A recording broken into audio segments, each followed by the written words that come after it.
Chag Sameach.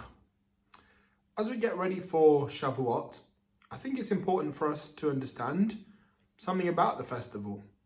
You know, Shavuot is an interesting one. We usually classify our festivals by what we eat or by what we don't eat, whether it's Hanukkah or Pesach or Rosh Hashanah or Yom Kippur.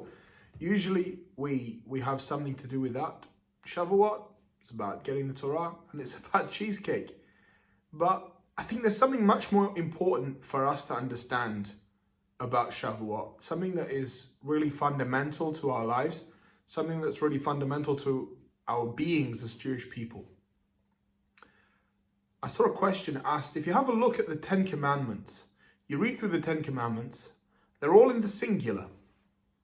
Most commandments in the Torah are written in the plural. You should do this. You, collective, should do this. If you have a look at the Shema, in the second paragraph of the Shema, it's written in the plural. You must love God, but everyone must love God. It's not just a singular, it's not just one person. So why are the 10 Commandments written in singular? Interesting. So I saw an answer which really affects our thinking in our lives. The answer from the Shach is that it was written in the singular because the laws are incumbent upon everybody. It's not just a collective effort. You can't just say that someone else will do it for me.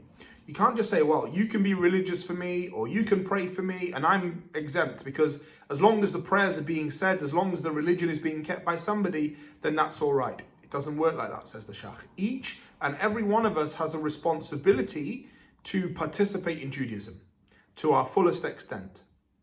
Now, as you may know, the day after Shavuot, we will be re-entering the shul.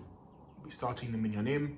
The sign-up forms are already on the internet, waiting for people to sign up. How are we going to go in? What mindset are we going to use to go in? You know, in the Jewish year, throughout the calendar, there are several days, there's several Yom Tovim, there's several new years, there's several new starts that we have, all the way through, based in events in Jewish history. We have, of course, Rosh Hashanah, the creation of the world. We have the creation of the Jewish nation with the Exodus from Egypt. And we have the giving of the Torah, the foundation of the Jewish nation, the document, the manual, the handbook that we use to run our lives, the Torah. This is a great time to start. And as you know, we are restarting our shul. I think that a very important aspect of what we're about to do is to make sure that we make the most of it.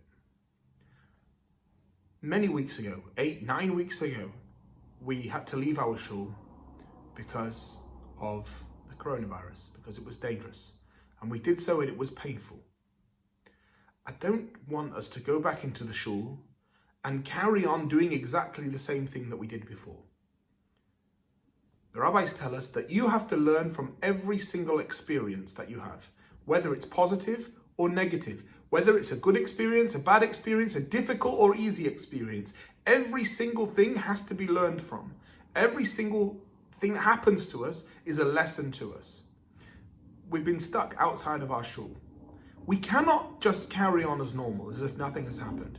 We have to be able to go in with a different mindset, a mindset of unity, a mindset of understanding the prayers, a mindset of valuing our synagogue and valuing the people who are in it, valuing our neighbors and our friends inside, valuing the stranger, valuing everything about the shul aspect and the shul experience that we may have taken for granted before. We can't just go in as we did before. We've been sent out of our shuls to think about how we do things. And we have to think about that. And we have to consider, what are we going to do when we go back in? That day comes on Sunday. But before Sunday, we have a renewal. We have the renewed acceptance of the Torah. I think this is the perfect time for each and every one of us as an individual, like the 10 Commandments are written in the singular, to re-accept upon ourselves the Torah, rededicate ourselves to Judaism, rededicate ourselves to our community, and as we go back into our shul, we march in glory and in happiness and in celebration, appreciative of who we are and appreciative of what we have in a shul, in a community, all these wonderful things. If we can do that, then the time out of shul won't have been in vain. It won't have been a waste of time. I'm looking forward to going back to shul, and I want a renewal. We need a renewal. Our community and the Jewish people, we need a renewal, and it's up to us as individuals, to make it happen. I wish you all Chag Sameach, enjoy the Yom Tov, and I'm looking forward to seeing 20 people back in shul on Sunday morning, Sunday evening, and off we go from there. Chag Sameach.